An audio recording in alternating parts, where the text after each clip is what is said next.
Bapak Ibu jamaah sholat subuh berjamaah dan kajian Ahad Masjid Al-Istiqamah Bangun Reksa 1 yang dimuliakan oleh Allah, tidak ada kata yang patut kita ucapkan melainkan lisan ini senantiasa bersyukur kepada Allah, memuji kepada Allah karena dengan karunia nikmat-nikmat dari Allah sehingga kita dapat hadir di tempat ini dalam rangka menunaikan kewajiban-kewajiban kita. Mudah-mudahan setiap langkah kita, setiap jatuhan air hujan yang menimpa pada tubuh kita sebagai penggugur dosa dan penambah pahala buat kita semuanya. Amin ya rabbal alamin. Kita berada di bulan Sya'ban. Sebelum masuk pada tema, kita ini berada di bulan Sya'ban. Ada kitab namanya Mada fi Sya'ban karya Sayyid Muhammad bin Abbas Al-Maliki. Itu beliau menuliskan Mada fi Sya'ban, ada apa di bulan Sya'ban, apa yang terdapat di bulan Sya'ban.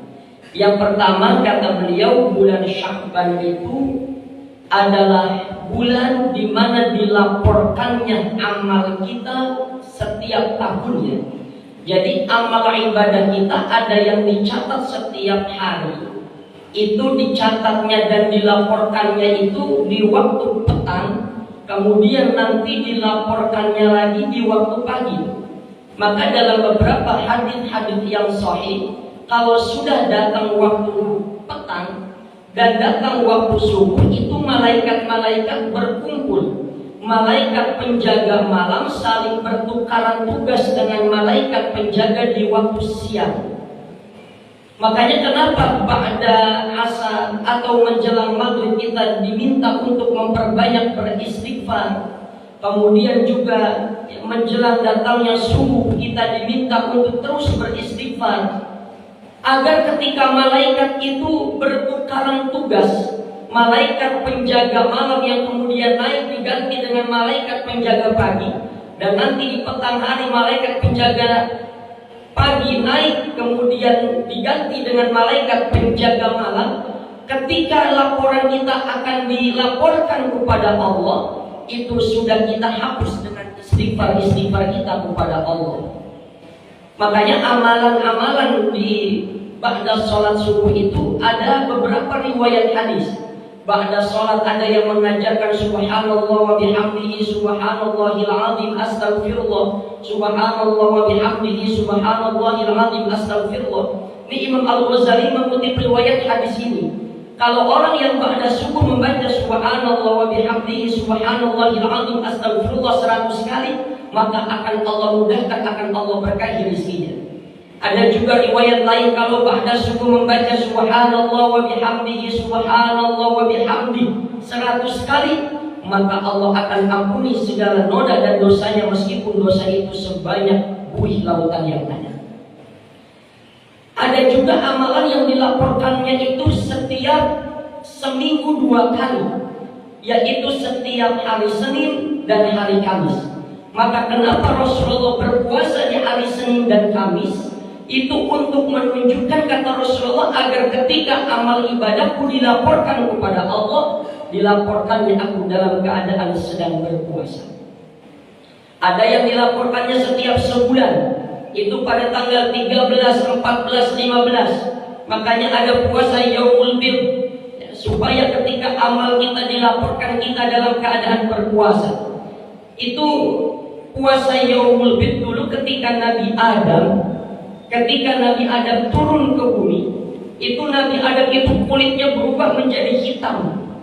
Maka ketika Nabi Adam biasa hidup enak di surga, turun ke bumi panas, kulitnya hitam. Akhirnya diperintahkanlah buat berpuasa supaya tubuhnya yang hitam itu kembali menjadi putih. Ada amalan yang dilaporkannya per tahun, yaitu pada malam nisfu Sya'ban. Kemudian yang berikutnya, Mada fi Sya'ban, ada apa di dalam bulan Sya'ban. Pada bulan Sya'ban itu malaikat Allah berikan surat keputusan untuk mengeksekusi takdir kita selama 1 tahun ke depan. Jadi memang betul takdir kita itu sudah dicatat ketika roh ini ditiupkan ke dalam jasad. Itu dalam usia 4 bulan itu sudah dicatat tuh apa-apa yang menjadi ketetapan, apa yang menjadi qada dan qadar Allah. Tetapi SK-nya, perintah kepada malaikat untuk mengeksekusi itu turunnya pada bulan nisfu Sya'ban, pada malam nisfu Sya'ban. Maka di bulan Sya'ban ini kita minta yang baik-baik agar Allah takdirkan kita takdir yang baik-baik. Kalau ada pertanyaan, bukannya takdir itu bisa dirubah atau tidak? Bukannya sudah Allah tetapkan? Itu ada kata qada, ada kata qadar. Qada itu ketetapan dari Allah, atau ada ulama yang mengatakan qada itu adalah pengetahuan Allah tentang qadar kita, tentang takdir yang akan terjadi pada kita. Memang ada dua pendapat ulama dalam kajian Ahlus Sunnah wal Jamaah. Ada yang mengatakan qada, ketetapan dari Allah itu nggak bisa dirubah, takdir dari Allah itu nggak bisa dirubah. Kalau qada itu artinya ketetapan. Tapi kalau qadar itu eksekusi daripada ketetapan itu. Qada itu artinya ketetapan dari Allah. Tapi kalau qadar itu adalah eksekusi daripada qada yang telah Allah tetapkan itu. Jadi ulama berbeda pendapat. Ada yang mengatakan ketetapan dari Allah itu tidak bisa dirubah.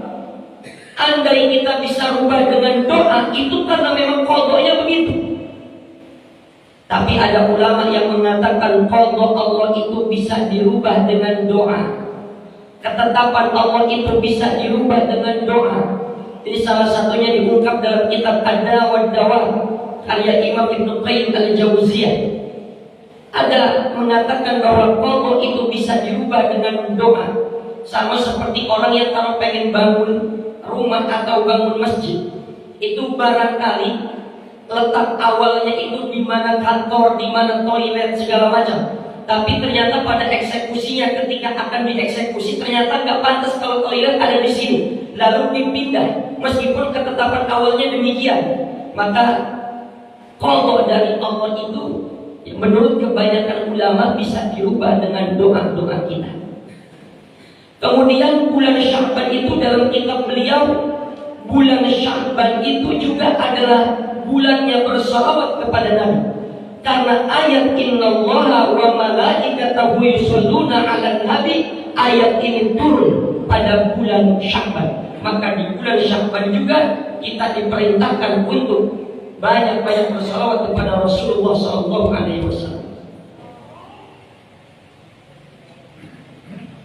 Kita masuk pada tema. Kenapa manusia harus sholat? Tema kita menggapai kemuliaan dengan sholat. Kenapa manusia ini harus sholat? Karena hasil daripada Isra Mi'raj itu menghasilkan sebuah kewajiban yang dinamakan dengan sholat. Orang yang jangankan dia meninggalkan sholat, lalai saja dalam sholatnya, maka akan Allah ancam dengan neraka wahid. Imam Ragib Al-Asfahani dalam kitabnya, beliau sebagai ahli bahasa berpendapat, kata as-shalah itu berasal dari kata as-shalahu yang artinya ibadah tertentu, yaitu sholat yang dapat menyelamatkan diri kita daripada as-shalah, yaitu siksa neraka. Jadi kenapa kita harus sholat? Sholat itu kata Imam Ragib dari kata as-shalahu yang artinya siksa api neraka. Maka kita diwajibkan untuk sholat agar dapat menyelamatkan diri kita dari azab Allah, yaitu diazab dengan siksa api neraka. Dan sebetulnya kata ulama tasawuf, nggak perlu kita bertanya kenapa sih kita harus sholat, kenapa sih kita harus ngaji, kenapa sih kita harus puasa, kenapa sih kita harus ini, harus itu. Kata ulama tasawuf, sebetulnya nggak perlu kita bertanya begitu, karena Allah Maha berkehendak dan kehendak Allah tidak bisa dibatasi dengan kehendak manusia. Kerjakan saja apa yang menjadi kewajiban kita kepada Allah, karena nanti di akhirat yang ditanya itu bukan Allah kita tanya, tapi kita yang ditanya sama Allah. Justru karena kita yang ditanya untuk mempertanggungjawabkan perbuatan kita kepada Allah, maka kita sebetulnya nggak bisa bertanya kenapa Allah menciptakan kita, kenapa Allah nyuruh kita ibadah ini dan itu. Tapi kerjakan saja apa yang menjadi kewajiban kita untuk beribadah kepada Allah. Maka yang pertama, kenapa kita harus sholat? Imam Rabi' Al-Asbahani ketika menafsirkan kata as-sholat, karena manusia itu harus tunduk dan patuh menghamba kepada Allah, baik dalam keadaan senang maupun dalam keadaan terpaksa. Jadi senang tidak senang, manusia tetap wajib menunaikan kewajiban-kewajibannya kepada Allah, baik dia dalam keadaan terpaksa maupun dalam keadaan senang. Maka kata Imam Ibnu Athaillah, ketika Allah maksa kita buat beribadah, sebetulnya Allah bukan lagi maksa kita buat beribadah, tapi Allah lagi maksa kita supaya kita masuk ke dalam syurga. Jadi kita diwajibkan sesuatu ini itu, innama amaraka an hadhihi wa nahaka an hadhihi lima yaqudu alaika. Ketika Allah memerintahkan kepada kita sesuatu dan melarang kepada kita terhadap sesuatu, lima yaqudu alaika, manfaatnya itu akan kembali kepada diri kita. Bapak Ibu yang dimuliakan oleh Allah, memang kalau dalam perspektif tasawuf kita nggak perlu bertanya kenapa kita beribadah, kenapa kita diwajibkan untuk ibadah ini itu.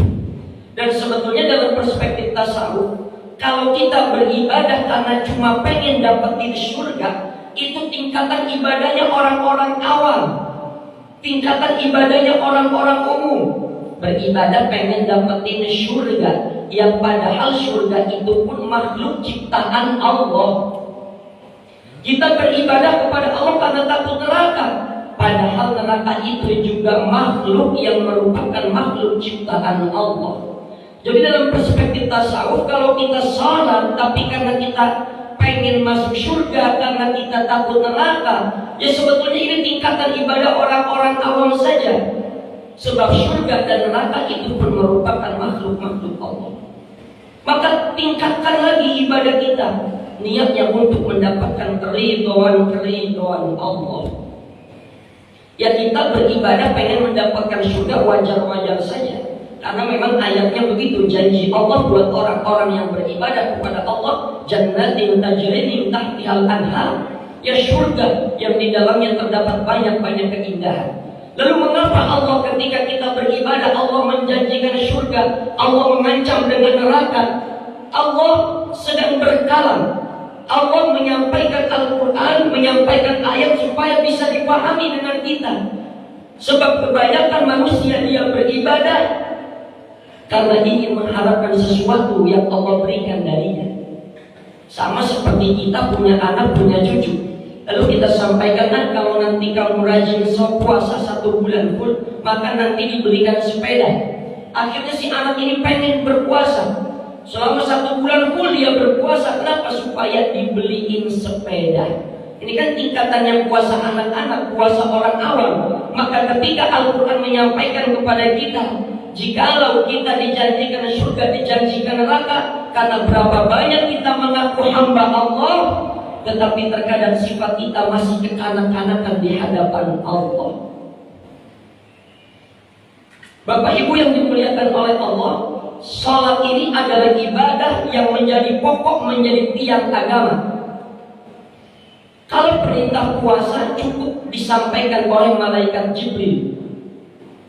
Perintah-perintah haji, perintah yang lainnya itu disampaikan melalui malaikat Jibril.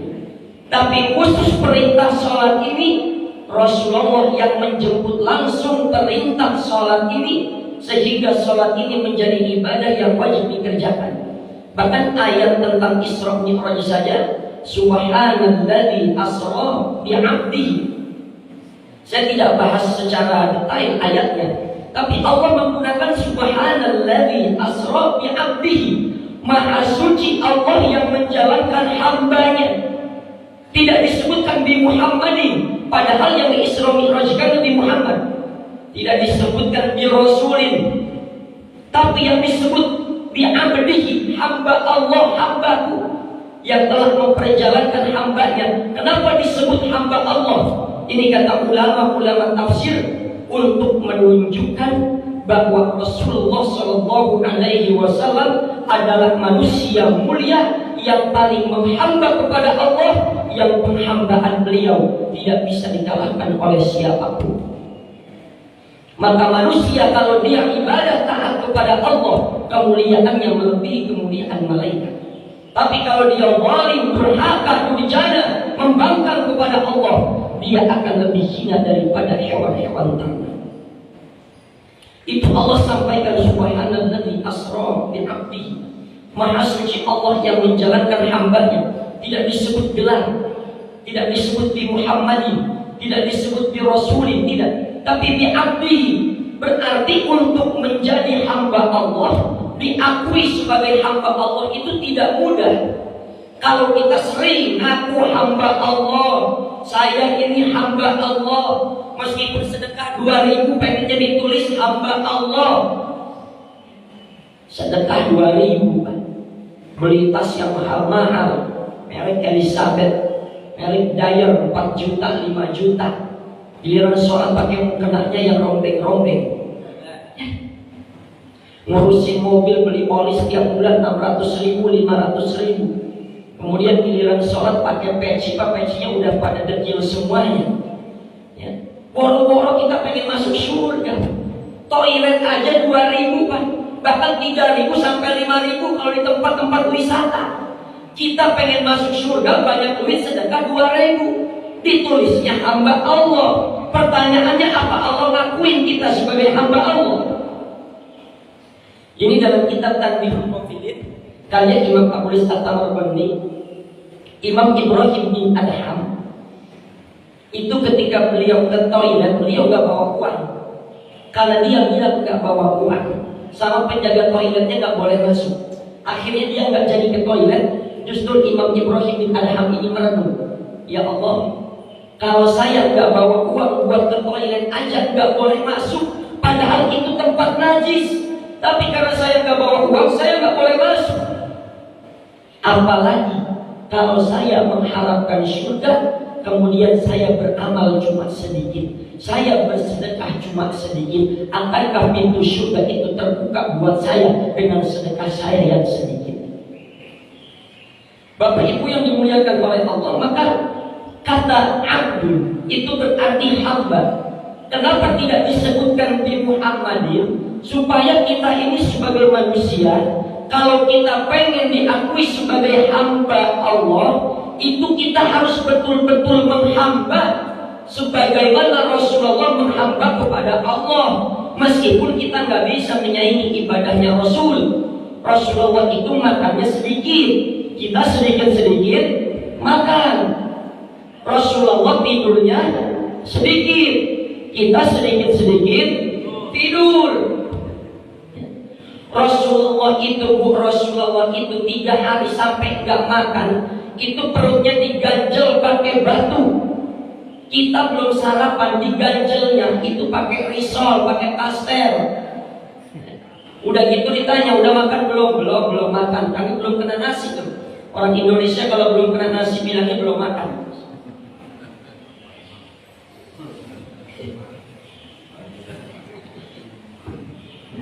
Maka disebutkan kata abdu. Apa itu ibadah sih? Ibadah itu kata Imam Ragib Al-Asfahani, ibadah itu menampakkan kehinaan diri kita kepada Allah. Jadi yang disebut dengan kata al-ibadah, ibadah itu artinya menampakkan kehinaan diri kita kepada Allah. Orang semakin dia merasa hina kepada Allah, dia semakin merendah di hadapan Allah, maka saat itu pula akan Allah angkat derajat seseorang. Maka man tawaddu'a rafa'ahu Allah, siapa yang tawadhu maka akan Allah angkat derajatnya. Dan Allah punya sifat al-mutakabbir, cuma Allah yang berhak sombong. Sombong itu pakaian Allah. Al-kibriya ridai, sombong itu pakaianku kata Allah, untuk menunjukkan bahwa cuma Allah yang berhak sombong, Allah yang berhak angkuh. Itu pasti akan Allah jatuhkan dia dengan perkara-perkara apa yang dia sombongkan di muka bumi ini. Dan kata Imam Ragib Al-Asfahani, orang semakin merendah kepada Allah akan semakin Allah angkat derajatnya. Maka kata ibadah atau atau al-ubudiyah menampakkan betapa hinanya kita ini di sisi Allah, betapa rendahnya kita di hadapan Allah. Orang yang selalu merendah kepada Allah, orang yang selalu tawadhu, maka dia ini selalu merasa butuh dengan Allah. Orang kalau merasa butuh dengan Allah, dia tidak akan pernah jauh-jauh dari Allah. Makanya Rasulullah pernah berdoa, Allahumma ahyini miskinan. Ya Allah, hidupkan saya dalam keadaan miskin. Saya yakin kita di sini gak ada yang berani doa Allahumma ahyini miskinan. Ya Allah, hidupkan saya dalam keadaan miskin. Gak ada yang berani doa begitu kan? Kadang kita gak pakai doa begitu, udah miskin duluan ini. Andai ada imam, ada ustaz baca doa Allahumma ahyini miskinan dan jamaahnya ngerti, saya yakin itu berarti itu aku mengaminkan doa imam itu.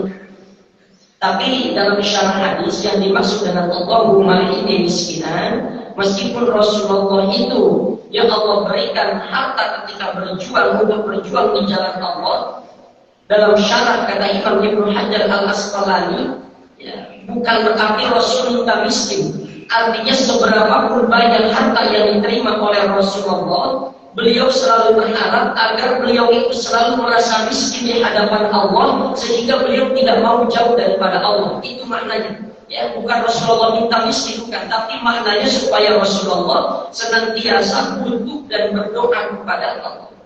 Jadi kata ibadah itu pengabdian kita kepada Allah. Maka sholat itu merupakan pengabdian kita kepada Allah. Imam Raghib mengatakan hamba itu ada dua. Ada yang menjadi hamba Allah, tapi ada juga orang-orang yang menghamba pada dunia. Maka kata Imam Al-Ghazali, orang yang terlalu sibuk dengan urusan dunia dan dia melupakan ibadah, orang yang kaya begini hidupnya bakal capek. Andai dia beribadah, ibadahnya sudah tinggal sisa-sisa tenaga saja. Karena seluruh waktunya kebanyakan habis digunakan untuk kenikmatan-kenikmatan dunia. Maka kalau ditanya mengapa manusia harus sholat, agar manusia betul-betul menghamba kepada Allah dan bukan menjadi hamba pada selain Allah. Maka sholat yang diterima itu, sholat yang ideal itu adalah sholat yang kita penuhi hak-haknya dengan benar.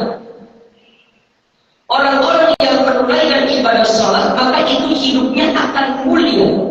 Tapi orang yang justru meninggalkan sholat, maka orang yang seperti ini hidupnya akan hina. Dalam sholat ada gerakan yang disebut dengan sujud. Ketika kita sujud, kepala kita yang kita muliakan, yang kita hormati, yang kalau dijikat sama orang kita rela-rela berantem karena dijikat sama orang. Ketika dalam keadaan sujud harus sejajar dengan kaki kita sebagai wujud untuk menampakkan diri betapa rendahnya kita, betapa hinanya kita di sisi Allah di hadapan Allah. Ini Imam Raghib mengatakan dalam Al-Quran itu ada kata sajadah atau sujud. Kenapa ada kata sujud? Sujud itu artinya merendahkan diri kepada Allah, beribadah kepada Allah. Yang dimaksud dengan sujud meletakkan kepala kita sejajar dengan kaki kita sebagai wujud kita sedang merendahkan diri di hadapan Allah. Dan ketika kita merendahkan diri di hadapan Allah, maka Allah akan angkat derajat kita. Semakin banyak orang bersujud, maka akan semakin Allah angkat derajatnya, semakin Allah berikan kemuliaan. Karena salat itu adalah interaksi kita dengan Allah, dialog antara kita dengan Allah. Kata ulama, kalau kita pengen bercakap-cakap dengan Allah, meminta kepada Allah, maka lakukan salat. Tapi kalau kita ingin mendengarkan apa yang Allah katakan kepada kita, maka baca Al-Quran. Itu betapa hebatnya ulama mengatakan begini, kalau kita pengen berbicara dengan Allah, lakukan salat. Karena salat itu dialog interaksi antara kita dengan Allah. Tapi kalau kita pengen mendengar Allah yang berbicara kepada kita, maka bacalah Al-Quran. Dan kenapa Pak jumlah salat itu jumlahnya 3, 4, 2, Maghrib itu 3, Isya 4, Asyar 4, Zuhur 4, subuh 2. Ini ulama hanya bisa menggali hikmahnya, tidak bisa menemukan secara hakikat apa makna di balik bilangan rakaat-rakaat sholat tersebut. Tapi hikmahnya kata ulama dalam kitab Tauhidul Aqillah karya Mu'allim Syafi'i Hadami Mufti Betawi, beliau mengutip kitab Al-Baijuri. Kenapa jumlah rakaat itu 2, 3, dan 4? Itu dalam kitab itu dikatakan beliau mengutip surah Fatir. Alhamdulillahi fatiris samawati wal ard ja'ilal malaikati rusulan uli ajnihatin matna wa thulatha wa ruba'. Malaikat itu jumlah sayapnya ada yang 2, ada yang 3, dan ada yang 4. Kecuali malaikat Jibril, jumlah sayapnya itu 600.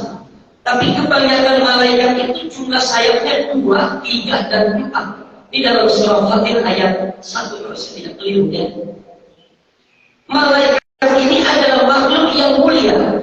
Dengan sayap yang Allah berikan, itu menjadi fasilitas dia buat menghamba kepada Allah. Sehingga malaikat itu mencapai derajat yang mulia. Al-Mala'ul A'la, malaikat mencapai maqam yang mulia.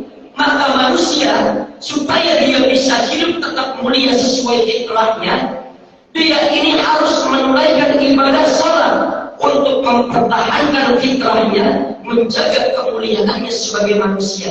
Kalau malaikat bisa hidup mulia, dia beribadah dengan menggunakan fasilitas sayapnya, maka manusia supaya bisa hidup mulia, maka dia harus salat. Maka ada ungkapan as-salatu mi'rajul mu'minin, salat itu adalah mi'rajnya orang-orang yang beriman.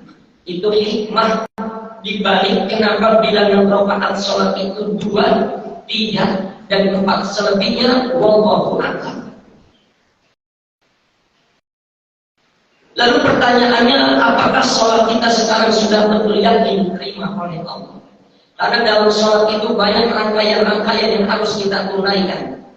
Jadi kalau kita pengen mulia, ya tunaikanlah ibadah sholat. Dalam sholat itu mendapatkan pahala yang begitu besar. Tapi jangankan sholatnya, wudunya saja. Wudunya saja itu menggugurkan noda dan dosa kita. Makanya kalau kita wudu jangan sambil ngobrol, makruh.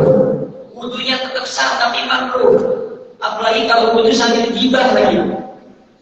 Itu berwudu dalam keadaan telanjang saja. Itu kata ulama fikih kalau tidak ada hajat hukumnya makruh. Bahkan hampir sampai derajat haram. Jadi kalau kita wudu itu jangan telanjang bulat, makruh hukumnya, bahkan hampir mendekati pada keharaman. Sholatnya tetap sah, wudunya tetap sah, tapi makruh. Bahkan dalam kitab Maraqil Ubudiyah Syarah dari kitab Bidayatul Hidayah Imam Al-Ghazali, Syekh Nawawi Al-Bantani beliau mengatakan, Imam Malik ini kalau dia mengatakan kalau ada orang dia setelah selesai berwudu sebelum sholat dia gibahin orang dulu, maka dianjurkan buat mengulangi wudunya. Itu kata Imam Malik, kalau orang habis wudu mau sholat dia gibah dulu, maka dianjurkan buat mengulangi wudunya. Apa kata Imam Malik? Sebab dia sudah memulai perbuatan sholatnya dengan gibah, dengan perkara-perkara yang tidak baik. Ketika sudah berguguran noda dan dosa dia dalam keadaan berwudu, dia gibah dulu sebelum sholat, maka nambah dosa lagi, maka dianjurkan berwudu lagi. Sebab kalau wudunya aja nggak benar, apalagi sholatnya. Setelah kita bersuci, berguguran noda dan dosa kita, kemudian ibu bapak melangkah ke masjid, setiap satu langkahnya itu berjatuhan juga noda dan dosa itu. Jadi yang rumahnya jauh ini pahalanya makin gede, karena makin banyak langkah kakinya, makin banyak putaran roda kendaraan itu. Ya kalau yang rumahnya dekat sama masjid, barangkali putarin masjid dulu kali 7 kali. Bercanda dan dipraktekin. Nanti dikira selesai pengajian jadi nggak waras. Nah maka dari bersucinya itu harus kita benarkan. Kalau kita dari bersucinya saja sudah tidak benar, lalu bagaimana kita akan menunaikan ibadah sholat dengan benar? Bahkan dari makanan yang kita makan saja itu harus makanan-makanan yang halal. Haram kita perkara-perkara yang haram, seteguk saja minuman atau makanan yang haram masuk dalam tubuh kita, la tuqbal sholatuhu arba'ina yauman, enggak diterima sholatnya 40 hari 40 malam. Kita sholat masalah, tapi makanan yang kita makan makanan yang haram, minuman yang kita minum minuman yang haram. Kita tetap kena kewajiban sholat, tapi la tuqbal sholatuhu arba'ina yauman, enggak diterima sholatnya selama 40 hari 40 malam. Itu cuma seteguk. Apalagi kalau yang korupsinya sampai ratusan juta sampai miliaran. Itu di masa Nabi ada orang yang berdoa, ada orang yang sholat, dia berdoa, dia mengatakan, ya Rabb, ya Rabb. Nabi kata Nabi, wa mat'amuhu haram, wa mashrabahu haram, wa malbasuhu haram, wa ghudhiya bil haram. Tapi makanan yang dia makan haram, minuman yang dia minum haram, pakaian yang dia pakai haram, maka ibadahnya, sholatnya, doanya tidak diterima oleh Allah karena bersumber dari perkara-perkara yang haram. Makanya dalam urusan ibadah sholat itu Allah bukan mengatakan i'malus sholat, kerjakan sholat, bukan. Allah tidak mengatakan i'malus sholat, kerjakan sholat, tidak. Tapi ayatnya aqimis sholat, inna sholata tanha 'anil fahsya'i wal munkar wa yuqimuna sholata wa mimma razaqnahum yunfiqun. Ayat yang menggunakan aqimis sholat, salah satunya dalam surat Al-Ankabut ayat 45, wa aqimis sholat inna sholata tanha 'anil fahsya'i wal munkar. Tunaikan sholat, dirikan sholat, karena sholat itu mencegah dari perbuatan fahsya dan munkar. Kenapa perintahnya aqimis sholat bukan i'malus sholat? Kata ulama-ulama bahasa, kata aqimis sholat adalah untuk mengingatkan manusia bahwa yang dimaksud mengerjakan sholat bukan hanya sekedar menggugurkan kewajiban. Sehingga ayatnya aqimis sholat bukan i'malus sholat. Artinya kata ulama, salah satunya Imam Raghib Al-Asbahani, beliau mengatakan untuk mengingatkan manusia bahwa sholat bukan hanya sekedar menggugurkan kewajiban, tapi harus memenuhi hak-haknya dalam sholat, yaitu rukun-rukunnya harus kita tunaikan dengan benar, syarat-syaratnya harus terpenuhi dengan benar supaya ibadah sholat kita diterima. Makanya ayatnya wa aqimis sholat bukan i'malus sholat. Ini Imam Raghib Al-Asbahani ketika menafsirkan ayat masalakakum fis saqar, masalakakum fis saqar, apa yang menyebabkan engkau berada di dalam neraka saqar. Jadi orang-orang ahli surga bertanya kepada penduduk ahli neraka, masalakakum fis saqar, apa yang menyebabkan engkau berada dalam neraka saqar? Qalu lam nakum minal musallin, kami dulu tidak menunaikan ibadah salat. Di surat Al-Mudaththir ayat 43. Tapi kata beliau, kata Imam Raghib Al-Asbahani, sebetulnya orang ini sholat, tapi yang menyebabkan dia masuk ke dalam neraka, disiksa di neraka bukan karena tidak sholat. Mereka sholat, tetapi dia tidak beraktivis sholat. Mereka tidak mendirikan sholat. Sholat mereka hanya sekedar menggugurkan kewajiban, tapi tidak memenuhi hak-haknya dalam sholat, tidak memenuhi rukun-rukun dalam sholat. Sholat kalau cuma dan menggugurkan kewajiban saja selesai Bapak Ibu. Tapi harus dipenuhi hak-haknya. Apalagi tarawih dalam Indonesia, di beberapa tempat itu imamnya itu dengan kecepatan 200 km per jam. Yang dari Bismillah sampai walabol itu gak nafas lagi. Cepat sholatnya tuh. Walabol alim, artinya juga galak Pak. Orang pengen cepet-cepet selesai itu. Terus saya sampaikan ke beberapa tempat, kalau imam kamu begitu jangan dikasih sarung, kasihnya helm. Kenapa? Takut nyusruk dari rukuk ke sujud. Itu hak-haknya tidak dipenuhi itu dalam sholat. Karena dalam sholat itu ada tumaninah, Pak. Ya kita sholat saja dalam kitab Safinatun Najah yang kecil, kita belajar di pesantren. Itu kalau kita sholat habis baca niat takbiratul ihram, ketika kita takbiratul ihram Allahu Akbar kabira, atau ada yang baca Allahumma ba'id baini, silakan ya. Tapi kalau orang langsung Allahu Akbar kabira, enggak jeda sebentar, itu makruh hukumnya. Itu makruh. Kalau yang bacaan Allahu Akbar kabira habis wa ma ana minal muslimin, biarkan diam sejenak langsung nyambung wa ma ana minal muslimin bismillahirrahmanirrahim, itu makruh hukumnya. Karena dalam sholat itu ada satahnya. Dalam kitab Safinatun Najah itu dijelaskan, satah itu ada beberapa tempat. Habis sholat dolin, diam sejenak tuh, baca amin. Kalau habis baca amin, gak diam sejenak, langsung nyambung. Amin, bismillahirrahmanirrahim. Itu maklum bukunya. Makanya tadi imam kita nih, ketika beliau mimpin sholat habis baca Al-Fatihah, beliau diam sejenak tuh. Ya, itu untuk memberikan kesempatan pada makmum supaya kita menyelesaikan baca Al-Fatihah. Jadi kata Imam Rabi, orang yang adab ini bukan dia nggak sholat, dia sholat, tapi cuma sekedar mengukurkan kewajibannya saja. Hak-haknya dalam sholat tidak dipenuhi. Makanya ada ayat dalam surah Al-Anfal ayat 35, wa ma kana sholatukum indal baiti illa muka'an wa tasbih. Ada orang-orang yang mereka sholat di sekitar Baitullah, tapi tidak lain, mereka hanya bersiul dan tepuk tangan. Makanya apa, sholat mereka tidak berguna sama sekali, bagaikan orang-orang yang cuma bersiul dan cuma tepuk tangan. Meskipun dalam tafsir Ibnu Katsir sebetulnya ayat ini ditunjukkan untuk orang-orang kafir, untuk orang-orang musyrik yang sedang mengejek orang beriman sedang sholat. Tapi menurut Imam Ragib Al-Asfahani dalam kitabnya, di situ ada kata muka'an wa tasbih. Ya, sholat mereka itu seperti orang yang bersiul dan bertepuk tangan. Artinya apa? Orang ini sholatnya gak ada manfaatnya, disebabkan karena dia tidak menunaikan hak-haknya sholat dengan benar. Makanya ada riwayat hadis yang sahih Bapak Ibu, ketika ada Nabi lagi melintasi beberapa kumpulan, itu Nabi mendengar ada dua makam yang sedang disiksa. Yang satu dia disiksa karena suka namimah atau adu domba, yang satu dia itu disiksa, kata Nabi, orang ini karena kalau istinja, kalau cebok nggak benar. Nabi nggak bilang ini orang disiksa karena nggak sholat, bukan. Tapi Nabi bilang ini orang istinjanya, ceboknya nggak benar.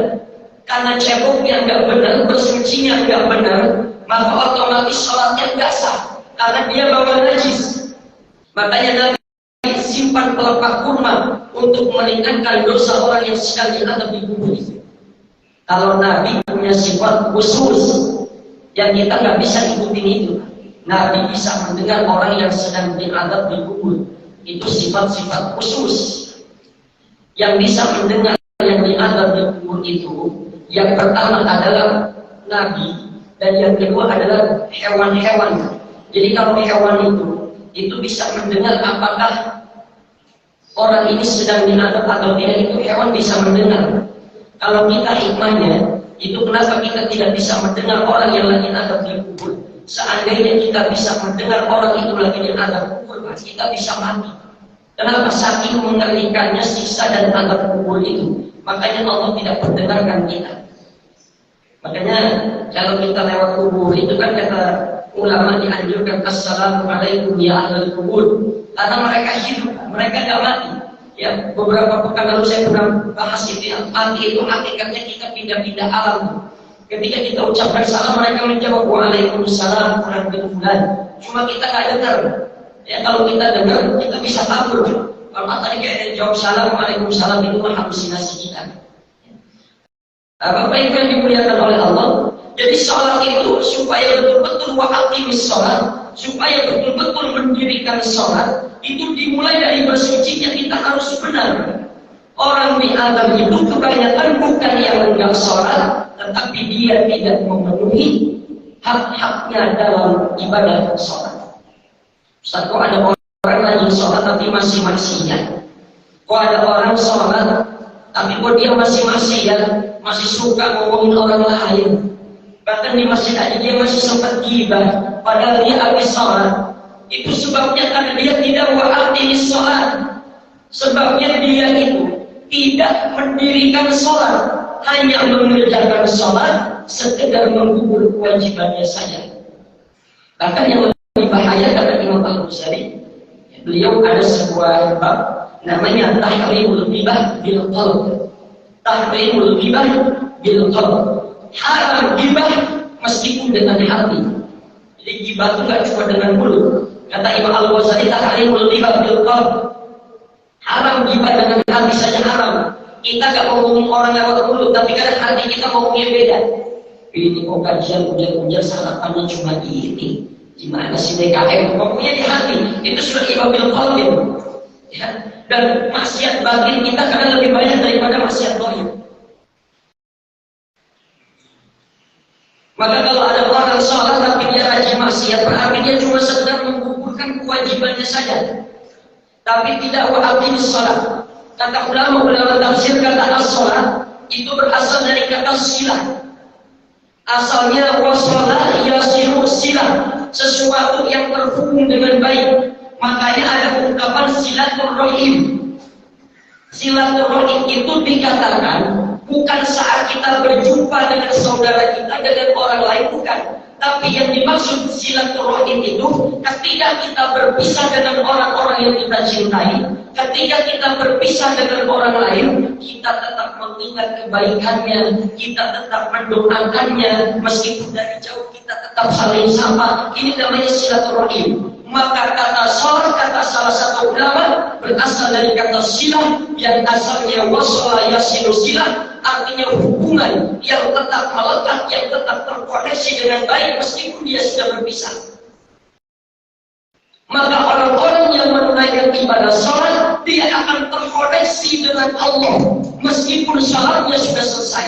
Dia akan tetap merasa diawasi oleh Allah meskipun sholatnya sudah selesai. Dia merasa bahwa Allah selalu memperhatikan dirinya meskipun dia selesai menunaikan ibadah sholat. Sehingga ada ungkapan terapkan etika sholat di luar sholat. Artinya apa? Ketika kita sholat kita merasa sedang diperhatikan oleh Allah. Begitupun ketika kita dalam keadaan di luar sholat, kita harus selalu merasa bahwa kita diperhatikan oleh Allah. Maka sholat bukan cuma sekadar sholat, tapi bagaimana kita terkoneksi langsung dengan Allah, dan selesai sholat juga kita tetap terkoneksi dengan Allah, selalu merasa diawasi oleh Allah. Inilah orang-orang yang wa'aqimis sholat. Kalau orang sudah mendirikan sholat, jaminan Allah, inna sholata tanha 'anil fahsya wal munkar. Ada kata al-fahsya, ada kata al-munkar. Apa makna al-fahsya? Fahsya itu artinya kemaksiatan yang merugikan diri kita sendiri. Tapi kalau kata al-munkar adalah kemaksiatan yang merugikan diri sendiri dan juga merugikan orang lain. Jadi ada kata al-fahsya, ada kata munkar. Kalau fahsya itu maksiat yang bikin rugi diri kita sendiri, itu namanya al-fahsya. Kalau al-munkar, kemaksiatan yang kita lakukan itu dia merugikan diri kita dan merugikan orang lain. Ya, kita buang sampah sembarangan itu merugikan diri kita dan merugikan orang lain, bisa banjir. Ya, tapi kalau munkar itu dia nggak sholat, dia nggak puasa, nggak merugikan orang lain, tapi rugi dirinya sendiri, itu namanya al-fahsya. Dan ada ungkapan dulu kan, ya, dari katanya orang intelektual, dia bilang begini, nggak sholat nggak apa-apa. Karena sholat itu sebagai sarana kita mendekatkan diri kepada Allah. Sholat itu artinya mengingat Allah. Jadi kita nggak sholat juga nggak apa-apa. Selama kita masih ingat Allah, nggak ingat sholat juga nggak apa-apa. Ini orang-orang liberal biasa begitu kan. Nggak sholat nggak apa-apa. Karena sholat itu adalah zikir, mengingat kepada Allah. Jadi kita kalau udah ingat sama Allah, nggak sholat nggak apa-apa. Atau ada ungkapan juga yang sampai ke telinga kita, nggak sholat nggak apa-apa. Yang penting kita berbuat baik sama manusia. Karena kan fungsi daripada sholat itu mencegah perbuatan jahat dan munkar, al-fahsya wal munkar. Jadi kalau kita udah berbuat baik, nggak sholat nggak apa-apa. Justru ketika dia meninggalkan sholat, itu dia sedang berbuat maksiat itu. Justru ketika dia meninggalkan sholat dan dia mengatakan begitu, justru dia ketika itu sedang berbuat al-fahsya, sedang merugikan dirinya sendiri. Bahkan bisa jadi berbuat munkar, membuat orang lain tidak sholat. Maka sholat itu dapat mengantarkan kita kepada kemuliaan. Yang harus kita perhatikan, apakah sudah benar sholat kita? Ada dalam kitab hadis Arba'in An-Nawawi, kalau saya tidak keliru itu yang hadis yang ke-10 atau yang ke-22, jumlahnya 42 hadis. Itu ada sahabat Nabi yang datang bertanya kepada Rasulullah, ya Rasulullah, apakah kalau saya ini hanya sekedar puasa wajib, kemudian saya hanya melakukan sholat wajib, saya mengerjakan yang wajib, dan tidak mengerjakan yang sunnah-sunnah saja, apakah saya akan masuk surga? Nabi mengatakan, na'am, engkau akan masuk surga meskipun hanya menunaikan yang wajib-wajibnya saja. Lalu kenapa kita tambah dengan yang sunnah-sunnah? Karena kita sadar betul ibadah wajib kita banyak kekurangan, ibadah wajib kita banyak salah, banyak hilang. Makanya ketika kita tambah dengan sholat-sholat yang sunnah, itu untuk menambah, untuk memberikan pertolongan sebagai tambahan untuk menyempurnakan sholat-sholat wajib kita yang banyak tertinggal. Ada ungkapan, kalau kita dulu banyak meninggalkan sholat, maka itu bisa diganti dengan sholat sunnah. Kalau kita dulu banyak meninggalkan sholat, itu bisa kita ganti dengan sholat sunnah. Ungkapan yang seperti ini kata Imam An-Nawawi telah menyimpang. Imam An-Nawawi itu ulama pembesar madhab, waqad syadda, telah menyimpang orang-orang yang mengatakan bahwa sholat wajib bisa diganti dengan sholat sunnah.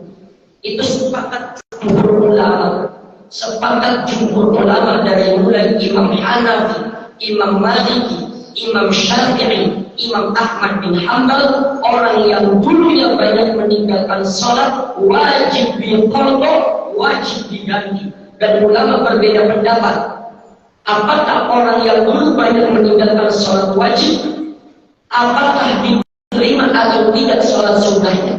Kata ulama yang pertama, orang yang dulu banyak meninggalkan sholat wajib, ketika dia sholat sunnah, maka sholat sunnahnya tidak diterima, dengan sebab dia punya hutang sholat yang wajib. Kata ulama yang kedua, sholat sunnahnya diterima dengan syarat, sambil mencicil sholat-sholat yang dulu pernah dia tinggalkan. Jadi jumhur ulama itu mengatakan begitu, waqad syadda, telah menyimpang pemahaman yang mengatakan orang yang dulu banyak meninggalkan sholat lalu dia katakan tidak wajib diqadha atau tidak wajib diganti. Jadi kalau kita sudah termasuk ahli sholat, kita perhatikan juga dari mulai wudhunya, rukun-rukunnya harus kita perhatikan dengan betul-betul. Bagaimana supaya kita bisa mengetahui sholat kita benar atau tidak? Hadir ke majelis ilmu, hadir ke majelis taklim. Bagaimana kita bisa baca Al-Quran dengan benar, bagaimana kita bisa sholat dengan benar, bagaimana kita bisa memenuhi hak-hak sholat dengan benar. Kalau kita nggak mau datang ke pengajian, jadi jangan dengarlah ungkapan apa sih itu ibu-ibu pengajian, emang nggak ngurusin anak, emang nggak ngurusin suami. Justru di pengajian itu diajarkan bagaimana dia berbuat baik kepada anak, bagaimana dia berbuat baik kepada suami. Di pengajian diajarkan bagaimana dia berbuat baik kepada tetangga. Di pengajian dia diajarkan bagaimana dia berbuat baik kepada negara ini. Jadi jangan tanya kenapa sih ibu-ibu sibuk ngaji. Harusnya kita yang nanya, kapan mau ngaji? Kata Imam Al-Ghazali, orang kalau udah umurnya lewat dari 40 tahun, tidak semakin bertambah kebaikannya dan tidak semakin berkurang kemaksiatannya, maka dikhawatirkan orang ini matinya dalam keadaan su'ul khotimah. Udah gak bisa berbuat baik, ngejek sama orang yang berbuat baik. Orang yang kayak begini khawatir matinya dalam keadaan su'ul khotimah. Jadi tetap ke pengajian. Ya meskipun ada yang cider nanti sambil nyender, biarin. Tidur nanti sambil tidur, biarin. Ya gak apa-apa. Jilol nanti sambil molor, biarin. Ya, jisal nanti sambil seloncoran, biarin. Udah ada ke majelis ilmu aja sudah alhamdulillah. Ya barangkali ini saja. Ya kurang lebihnya mohon maaf, ada tanya jawab saja. Nggak ada tanya jawab, nggak apa-apa, saya tanya cepat nih, udah muka-muka lapar semua ini. Kalau pakai cepat jangan nanya. Alhamdulillah, Allah nanti bersedia menyampaikan pelajarannya pada pagi ini terkait masalah menggapai kemuliaan dalam sholat. Inna sholata tanha 'anil fahsya'i wal munkar. Apa yang akan disampaikan tentunya akan bermanfaat untuk kita. Langsung pada saya jawab, silakan. 1, 2, ya. Pak Nur belakang. Iya.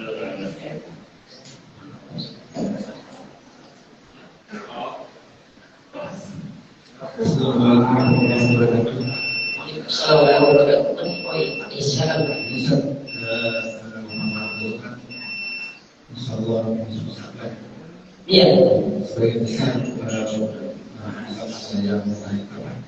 ada karena jalan-jalan yang khusus bagi orang tua yang sehingga Iya. terus yang dengan cara sholat disusahkan ada juga melaksanakan Sholat Syaban. Baik, itu aja ya. Ya, satu lagi Pak Diani.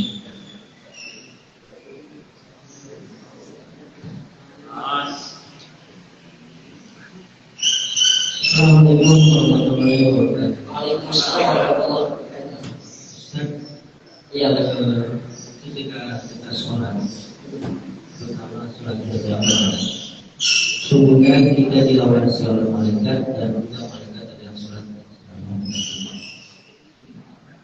Jadi ketika baca al-fatihah, imamnya baca amin, malaikat juga mengucapkan amin, karena kalau kita jamaah bersama-sama dengan malaikat walaupun kita tidak kelihatan malaikatnya, maka diampuni segala dosa-dosa yang lalu. Kadang-kadang imam ini kita nggak jelas aminnya. Yang saya tahu harusnya kalau tahu imam pun juga amin. iya. Jadi kita bisa mengikuti bersama-sama malaikat. Karena dikatakan ketika setelah imam amin, maka kita juga mengucapkan amin. Yang kedua adalah ketika kita imam mengatakan sami Allahu liman hamidah, maka kita berkata Allahumma rabbana lakal hamd, maka diampuni dosanya tahun lalu. Mohon penjelasannya yang khususnya yang satu ketika imam kalau sami Allahu liman hamidah kita dengar imamnya, tapi kalau Al-Fatihah kadang-kadang imamnya aminnya nggak kedengeran gitu. Mohon penjelasannya. Assalamualaikum warahmatullahi wabarakatuh. Habis untuk Bukhari Muslim. Ya, dari ibu mungkin ada ibu? Ada? Ya, masalah pengajian. Cukup ya, silakan. Iya, baik. Pertama terkait malam nisfu Sya'ban. Ya. Di malam nisfu Sya'ban itu memang ada beberapa amalan-amalan yang biasa dilakukan, ya, yang biasa dilakukan ya. Di situ kita sholat berjamaah, setelah itu kita membaca surah Yasin 3 kali ya, dengan niat kita dipermudah segala urusan kita. Itu 3 kali itu masing-masing niat itu ada niatnya masing-masing. Ya. Apakah perkara-perkara yang seperti ini merupakan sebuah bid'ah yang tidak diajarkan oleh Nabi? Ulama-ulama mengatakan pada malam nisfu Sya'ban itu sebagian besar ulama mengatakan memang pada malam nisfu Sya'ban itu terdapat kemuliaan yang sangat mulia. Itu adalah malam di mana tadi dikatakan bahwa catatan amal kita itu dilaporkan kepada Allah. Maka pada malam itu orang banyak yang menunaikan sholat berjamaah diiringi dengan baca surah Yasin 3 kali, disebut dengan sholat nisfu Sya'ban. Ya sebetulnya enggak sholat nisfu Sya'ban enggak apa-apa. Tapi kita isi dengan sholat sunat taubat, diisikan dengan sholat sunat hajat, ya sama seperti sholat sunat wudu. Jadi jangan mengatakan bahwa yang tidak diajarkan oleh Nabi perkara-perkara bid'ah. Justru bacaan sami Allahu liman hamidah, itu kan bacaan sami Allahu liman hamidah itu kan bukan dari Nabi. Itu ketika Nabi sami Allahu liman hamidah, sahabat yang Rabbana walakal hamd. Nabi selesai sholat bertanya, siapa tadi yang mengatakan Rabbana walakal hamd? Ulang ya Rasulullah. Nah itu ketika dia mengatakan Rabbana walakal hamd, maka itu malaikat mengampuni noda dan dosanya dan dicatat sebagai sebuah pahala yang luar biasa.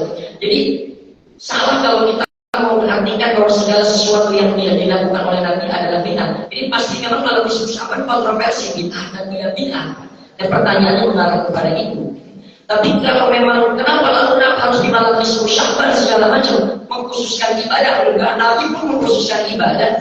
Nabi itu setiap hari itu menghadap ke baki. Ngapain? Mendoakan orang-orang yang sudah meninggal dunia. Kenapa baca Yasin di malam Jumat? Ya memang dia sempatnya malam Jumat. Dan karena memang di malam Jumat itu memang ada malam kemuliaan yang lebih mulia daripada hari-hari yang lain. Jadi bagaimana dengan sholat nisfu Sya'ban? Tunaikan saja sholat nisfu Sya'ban, dan itu termasuk sholat sunnah mutlak kan? Ya. Sholat nisfu Sya'ban itu termasuk sholat sunnah mutlak, sama seperti sholat sunnah hajat, sholat sunnah taubat. Ya, sholat nisfu Sya'ban itu Pak nggak perlu saya niat sholat nisfu Sya'ban karena Allah, itu cukup dia dengan usolli lillahi Allah, Bapak itu sudah cukup Pak. Kan tingkatan niat itu ada 3 Pak. Kalau sholat fardu ya dalam hati aku niat sholat fardu subuh, itu ada niat aku niat, ya ada takhir aku niat sholat fardu apa? Sebutin namanya fardu maghrib, fardu isya. Kalau sholat sunnah qobliyah ba'diyah, sholat sunnah yang ada waktunya, itu juga dianjurkan, itu juga disebut namanya. Saya niat sholat sunnah qobliyah subuh. Ya saya niat, atau nggak pakai sunnah boleh. Saya niat sholat qobliyah subuh, itu boleh. Tapi kalau sholat nisfu Sya'ban, kemudian sholat hajat, kemudian sholat taubat, itu sholat sunnah mutlak yang terikat pada waktu, boleh dengan usolli Allahu Akbar, itu dasar niatnya begitu Pak ya. Jadi malam nisfu Sya'ban itu orang-orang pada sholat apa? Ya itu disebutnya malam sholat nisfu Sya'ban, padahal di dalamnya itu kita sholat hajat, kita sholat sunat taubat, atau ada yang sholat sunat tasbih, bid'ah dengan bid'ah ya. Silakan yang mengerjakan ya. Kalau mau kerjakannya silakan Pak, karena saya termasuk orang yang di malam nisfu Sya'ban itu kita melakukan itu. Begitu ya Pak ya. Pertanyaan Pak Haji Ilmi tadi terkait dengan waladhdallin amin. Ya, lalu bagaimana kalau apakah amin kita ini ketika kita mengucapkan amin dan malaikat mengucapkan amin, apakah akan diampuni noda dan dosa kita? Ini dalam tafsir Al-Jami' di Ahkamil Quran karya Imam Al-Qurtubi, dosa kita akan diampuni ketika kita amin kita berbarengan dengan malaikat. Tapi itu harus terpenuhi syaratnya. Imamnya mengucapin amin, makmumnya mengucapin amin. Kalau kita bareng, nah itu malaikat ikut kita tuh. Ya tapi kalau imamnya tadi nggak baca amin, yang baca amin makmumnya doang, atau nggak bareng, maka tidak memenuhi syarat diampuni segala dosa dan dosa kita dalam ucapan amin tadi. Ini kata Imam Al-Qurtubi dalam Al-Jami' li Ahkamil Quran. Ini di bab awal dia membahas tentang bacaan surah Al-Fatihah. Lalu bagaimana supaya imam sama makmum ini bisa bareng amin? Ini dalam kitab Fathul Mu'in yang merupakan kitab yang sudah populer di kalangan pesantren, kitab Fathul Mu'in, supaya amin kita bareng sama imam ketika imam mengucapkan maghdubi alaihim waladdallin. Imam nggak mungkin langsung bilang amin karena dia sesat juga tuh. Kan dari siratal ladzina an'amta alaihim ghairil maghdubi, kan capek itu nafas kan? Ya. Karena memang begini, jadi dalam kitab Tauhidul Adillah lebih afdal mana? Apakah siratal ladzina an'amta alaihim? Boleh nggak di sini ngambil napas nih? Lalu ghairil maghdubi alaihim waladdallin. Ini dalam kitab Tauhidul Adillah boleh aja kita berhenti di siratal ladzina an'amta alaihim. Kalau napas kita nggak kuat, tapi lebih afdalnya dilanjutin siratal ladzina an'amta alaihim ghairil maghdubi alaihim waladdallin. Amin. Cuma waladdallin itu kan harus panjang itu Pak. Ya 3 kali 6 harokat. Lalu bagaimana supaya imam bisa bareng sama makmum aminnya? Ketika imam mengatakan waladdallin, kita jangan langsung amin. Kita baca dulu Rabbighfirli waliwalidayya. Nah, baru amin. Kita makmumnya baca Rabbighfirli waliwalidayya. Itu nungguin imam nafas dulu supaya kita bareng bisa aminnya sama imam. Begitu diajarkan dalam kitab-kitab fikih. Jadi ketika waladdallin, makmum jangan langsung amin, ucapkan Rabbighfirli waliwalidayya. Ada jeda baru amin, begitu. Ya, jadi makmum dan imam harus bareng, nanti malaikat ikut bareng, baru nanti terpenuhi syarat tersebut. Kemudian bacaan sami Allahu liman hamidah, Rabbana walakal hamd ya rajin. Apa tadi pertanyaannya apa tadi?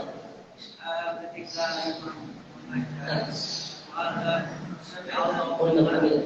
Iya. Iya. Iya. Oh iya. Iya. Ini memang dalam sholat itu setiap bacaan itu banyak mengandung pahala. Ya, salah satunya tadi dalam bacaan Allahumma lakal hamd atau Rabbana walakal hamd. Karena Imam Malik dan Imam Syafi'i berbeda pendapat, meskipun Imam Malik itu bukan Imam Syafi'i. Ketika Imam Sami Allahu liman hamidah, yaitu ulama lain mengatakan ikut juga makmum Sami Allahu liman hamidah Rabbana walakal hamd. Kalau Imam Syafi'i ketika Imam Sami Allahu liman hamidah, makmum juga ikut Sami Allahu liman hamidah Rabbana walakal hamd. Tapi kalau mazhabnya Imam Ahmad bin Hanbal dan Imam Malik itu ketika Imam Sami Allahu liman hamidah, ya, lalu makmum itu cuma mengucapkan Rabbana walakal hamd, nggak baca Sami Allahu liman hamidah. Kalau pakai Allahumma ya sama saja, karena artinya Rabbana ya Tuhan kami, Pak. Allahumma ya Allah sama saja. Yang mau mengucapkan Allahumma atau Rabbana sama saja. Ya silakan ya.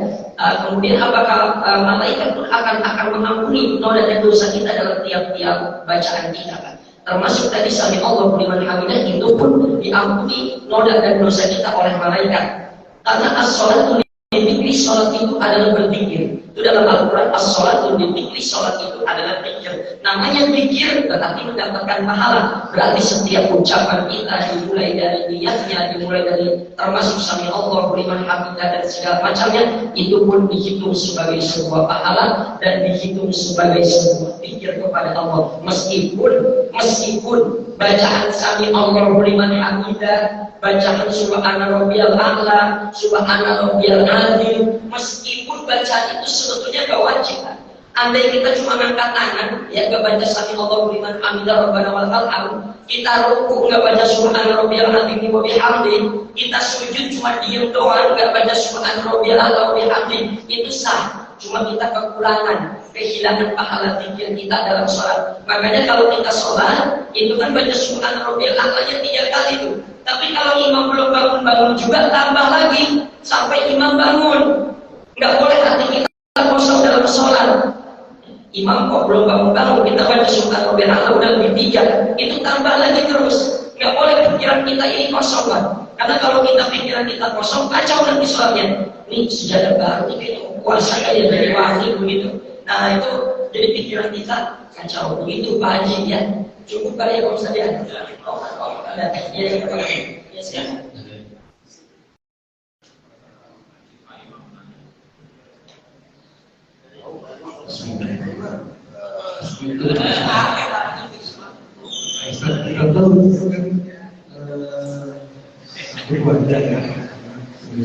Iya. Terus kita kan di dunia itu kan bersama. Terus bagaimana kita harus juga bisa bersama di dalam surga? Terus ada lagi katanya kalau seorang bapak ibu itu misalnya kalau dinyatakan itu harus di kan kita itu sudah menjadikan lima. Terus karena kita belum sampai lima, saya sampai dua ketiga. Itu katanya bisa mengangkat derajat anak-anak. Terus yang kedua, itu kan masuk surga itu kan tidak sendiri-sendiri, berarti berombongan.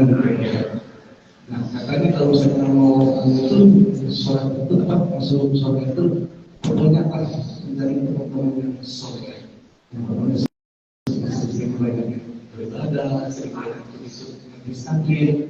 Karena nanti di surga itu kalau misalnya kita teman kita yang tidak ada kelihatan situ, kita bisa cari teman kita yang sama-sama soleh lagi. Kalau sini di neraka, kita bisa bantu.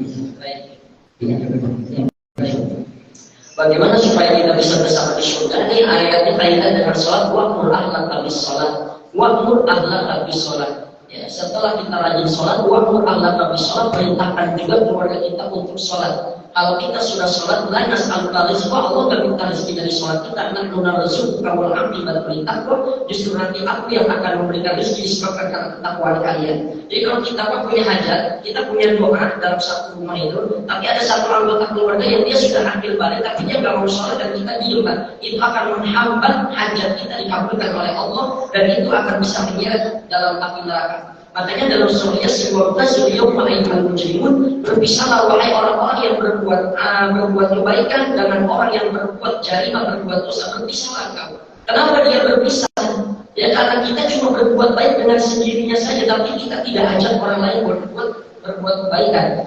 Apakah nanti kita masuk surga akan berombong-rombongan? Betul. Dalam surah Az-Zumar, wasiqal ladzina taqaw rabbahum ilal jannati zumara. Tapi ayat sebelumnya ada ya, wasiqal ladzina kafaru, ya, masuklah engkau orang-orang kafir ke dalam neraka secara berombong-rombongan juga. Tapi buat orang yang beriman, wasiqal ladzina taqaw rabbahum ilal jannati zumara, masuklah engkau ke dalam surga secara berombong-rombongan. Jadi kita nanti masuk surga ini berombong-rombongan. Makanya kenapa ada perintah amar ma'ruf nahi munkar, mengajak orang berbuat baik dan mencegah orang agar tidak berbuat kemungkaran, supaya kita nanti tidak diseret sama orang itu. Ya Rasul itu di akhirat ada Pak, ketika seorang anak ditimbang amal ibadahnya, orang ini anak ini harus masuk neraka, tapi bapaknya udah mau menuju surga. Kata anak ini, saya nggak sholat, saya nggak kenal siapa Tuhan saya nggak mau beribadah bukan karena saya nggak tahu. Bukan saya nggak mau, karena bapak saya cuma ke majelis taklim, nggak pernah ajak saya. Bapak saya cuma ke masjid sholat, tapi dia nggak pernah nyuruh kepada saya. Maka kalau saya harus masuk neraka, saat ini saya menuntut keluarga saya juga harus masuk dalam neraka, karena dia nggak mau masuk kebaikan masjid. Lalu gimana kalau kita sudah kumpul dengan teman-teman yang soleh ini nanti di akhirat? Kalau kita sudah berbuat baik, banyak berkumpul di sini, ya kita saling mencari. Aina yusalluna ma'ana wa yusalluna ma'ana. Mana ya Allah teman saya yang selama hidup di dunia berbuat baik? Di mana teman saya yang selama hidup yang ngaji bareng, puasa bareng, ibadah bareng? Mana ya Allah? Aina yusalluna ma'ana wa yusalluna ma'ana. Kata Allah di sini tempat cuma dua, cuma surga atau neraka. Cari di surga, nggak ada ya Allah. Kalau begitu cari di neraka, isyarat ahbabta, berikan syafaat kepada orang-orang yang kau cintai. Jadi begitu Pak ya, kita harus saling mengingatkan baik dalam keluarga maupun dalam cakupan-cakupan yang luas. Jadi nanti Bapak Ibu, kalau di akhirat nggak lihat saya di surga, berarti saya di neraka. Yang akan kenalin saya, tolong saya, tarik saya sama-sama masuk ke dalam surga ya. Saya rasa cukup, kurang lebihnya mohon maaf. Sallallahu alaihi wasallam Muhammad wa ala alihi wasallam. Assalamualaikum warahmatullahi wabarakatuh. Waalaikumsalam warahmatullahi wabarakatuh. Alhamdulillah dan terima kasih kepada kita. Semoga Allah menambah keberkahan untuk kita semua. Dan pada hari kita pada pagi hari ini sama-sama berkumpul alhamdulillah dan doa kepada majlis. Alhamdulillah rabbil alamin. Subhanakallahumma wa bihamdika asyhadu an la ilaha illa anta astaghfiruka wa atubu ilaik. Wabillahi taufiq wal hidayah. Assalamualaikum warahmatullahi wabarakatuh. Waalaikumsalam.